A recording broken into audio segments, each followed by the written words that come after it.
हरे कृष्णा कृष्णा कृष्णा हरे हरे,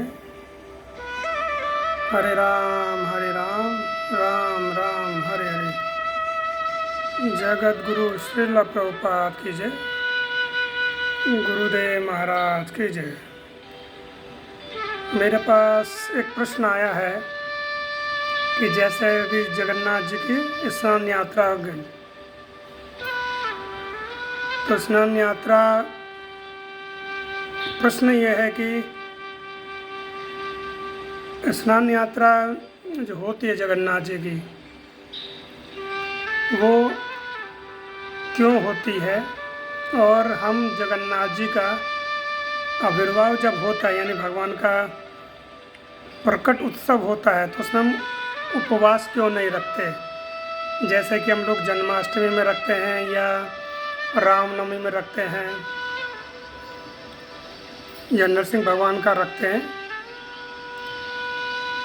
तो पहले बात तो हमें ये समझना कि उपवास है क्या। उपवास मतलब कि जिस दिन भगवान का जन्म होता है, चाहे वो राम जी का हो या कृष्ण जी का हो, उपवास यानी कि पास में वास करना। उसका अर्थ ये कि उस दिन हम ज़्यादा से ज़्यादा नाम जप करें, भगवान का नाम लें, हरि नाम लें, शास्त्रों का चिंतन करें। और अगर हम कोई, जैसे कि भगवान का उपवास जो होता है, अगर हमने नहीं किया तो ऐसा कोई ये नहीं कि हमको अपराध लगेगा। शास्त्रों में ऐसा वर्णन है कि जब हम उपवास रखते हैं भगवान के लिए या आचार्यों के लिए, जैसे कि हमारे आचार्य लोगों का आविर्भाव तिरुभाव आता है, तो उसमें अगर हम उपवास रखते हैं तो भगवान गोलोक धाम में हमारे लिए उपवास रखते हैं। भगवान प्रसन्न होते हैं कि हमने आज के दिन अन्न का त्याग किया उनके लिए, या उनके जो शुद्ध भक्त हैं उनके लिए। तो भगवान हम जीवात्मा के लिए उपवास रखते हैं। तो जैसे जन्माष्टमी के विषय में वर्णन आता है, रामनवमी के विषय में कि हमें 12 बजे तक व्रत है या रात्रि तक व्रत है, और जगन्नाथ जी का ऐसा वर्णन कहीं नहीं आया कि उपवास रखना है या नहीं रखना, कहीं लिखा नहीं है। और हमें आचार्य लोगों के आज्ञा का पालन करना है। अगर आचार्य लोगों ने मना करा है कि हमें नहीं रखना, या उन्होंने कहीं इसका उल्लेख नहीं किया, तो ऐसी कोई आवश्यक नहीं है हम लोगों के लिए कि हम रखें।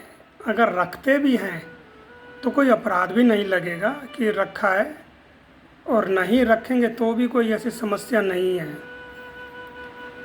तो आचार्य लोगों ने अगर हमें आज्ञा नहीं दी है तो उसके विषय में हम ज़्यादा सोचे ही नहीं। और जैसे कि सीता माता राम जी की पत्नी, तो इनका भी आता है जन्मदिन, लेकिन हम लोग उनका भी कहीं ऐसा उपवास नहीं रखते। एक तो ये बात हुई। दूसरा प्रश्न ये था कि स्नान यात्रा जो है जगन्नाथ जी की क्यों होती है। तो स्नान तो भगवान का सभी का कराया जाता है। जब हम देखते हैं कि मूर्ति जब बनती है तो उसमें कई प्रकार के दोष होते हैं। जो मूर्तिकार है वो अपना छैनी हथौड़ा लेकर के बनाता है, उस समय वो जो मूर्ति है उसके ऊपर अपना पैर भी रखता है उसको दबाने के लिए। अगर आप वृंदावन में जाएं तो देखें वहाँ लड्डू गोपाल जी होते हैं इतने सारे, तो दुकानदार उनके ऊपर से इधर उधर जाते रहता है, तो वो भगवान नहीं है। उस समय क्या केवल एक मूर्ति है। जब उनको घर में लाते हैं या मंदिर में लाते हैं, उनको प्राण प्रतिष्ठित किया जाता है। तो गंगा हो गई, यमुना हो गई, कावेरी, नर्मदा, अलग अलग जो तीर्थ हैं, अलग अलग नदियाँ, उनके जल से अभिषेक किया जाता है भगवान का। भगवान की जो मूर्ति है उसको शुद्ध किया जाता है, यानी कि एक तरह से स्नान कराया जाता है, क्योंकि वो कई हाथों से बन करके आती है, तो वो एक अशुद्धि की अवस्था में होती है उस समय। फिर उसके बाद उसको मंत्रों के द्वारा शुद्ध किया जाता है, फिर उसके अंदर प्राण प्रतिष्ठा कराई जाती है, तो वह विग्रह का रूप ले लेता है। उससे पहले केवल क्या थी, एक मूर्ति, लेकिन जैसे उसके अंदर प्राण प्रतिष्ठा होती है तो वह विग्रह का रूप लेता है, फिर उनको हम पैर नहीं लगा सकते, उनके आगे कई प्रकार के जो बातें वो नहीं कह सकते। तो स्नान यात्रा की बात है तो स्नान जैसे मैंने बताया कि अभिषेक तो सभी का किया जाता है। हम देखते हैं रामनवमी के समय में राम जो पूरा दरबार होता है उनको भी जल से नहलाया जाता है। और जगन्नाथ जी का कह लीजिए कि विश्व प्रसिद्ध है, जिसके कि पूरे विश्व में बताया जाता है कि जगन्नाथ जी को स्नान कराया जाता है। तो जब राजा इंद्रद्युम्न के माध्यम से जगन्नाथ जी का विग्रह स्थापित हो गया तो स्वर्ग के देवी देवताओं ने स्वर्ग से पुष्प वृष्टि करी और अभिषेक किया भगवान का। तो एक परंपरा चली आ रही कि भगवान का अभिषेक करना है। पहले उनको स्नान जल से कराते हैं, फिर चरणामृत होता है, पंचामृत होता है, जिसमें दूध, दही, घी, गौमूत्र, थोड़ा सा गोबर, फलों का रस, इससे नहलाया जाता है। तो वो बन जाता है फिर क्या प्रसाद। तो क्योंकि हम देवताओं की तरह तो शुद्ध नहीं हैं, तो हम क्या करते हैं कि वो जो हमारे को इस भौतिक संसार में जो जल मिल रहा है, चाहे वो गंगा जी है, यमुना जी, उसके जल से भगवान को नहलाते हैं। और ये क्या है कि वर्ष में एक बार होता है जगन्नाथ जी का, जैसा मैंने बताया कि हम चाहे वो नरसिंह भगवान का, तो नरसिंह भगवान का देखें तो उसमें भी उनसे जल से नहलाया जाता है उनको।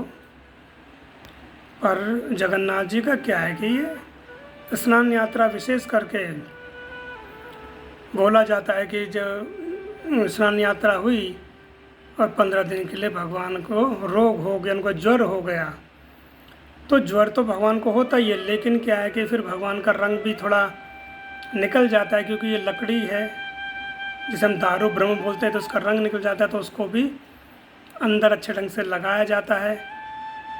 और जैसे कि पुरी में जो भगवान है, कहा जाता है कि वो ज्वर से पीड़ित हो गए, उनको इतना नहलाया।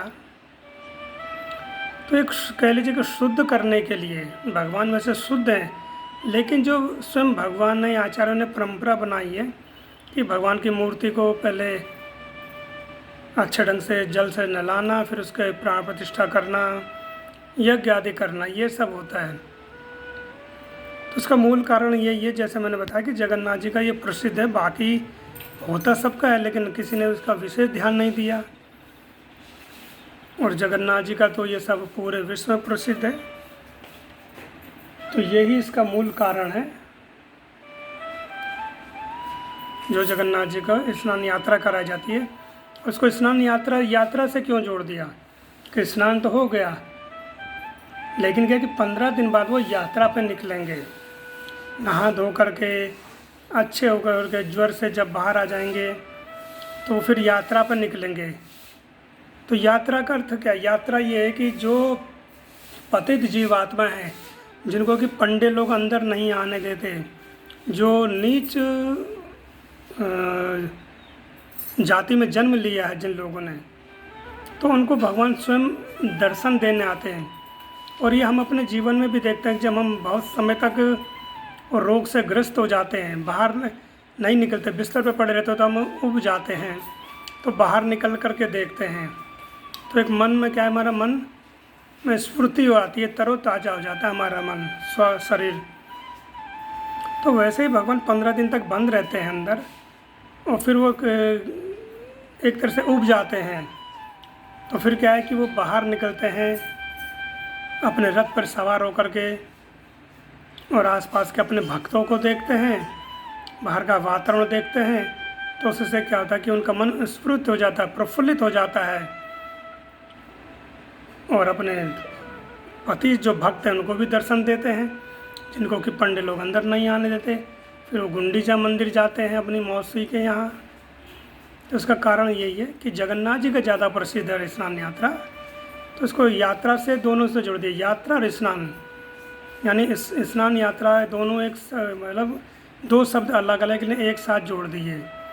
ऐसा तो नहीं कि भगवान ने स्नान किया तुरंत बाहर निकल के यात्रा करने, नहीं, 15 दिन बाद आएंगे, यात्रा पे निकलेंगे अपने वो। तो इसका कारण यही है। और उपवास की वो अपनी इच्छा है, लेकिन आचार्य लोगों के हमें आज्ञा का पालन करना है। अगर वो उन्होंने कहीं इसका वर्णन नहीं किया तो उसे हमें कोई आवश्यकता नहीं है रखने की, और अगर वो कहते हैं तो फिर उनकी आज्ञा का पालन करना है हमें। प्रभुपाद ने हमें समझाया कि जो जीबीसी बोलेगी वो हमें मानना है। तो ऐसा भी कोई विशेष आज्ञा अभी तक नहीं मिली प्रभुपाद के जो संस्था है उसके द्वारा कि जगन्नाथ जी के जन्मदिन पर व्रत रखा जाए। ठीक, हरे कृष्णा।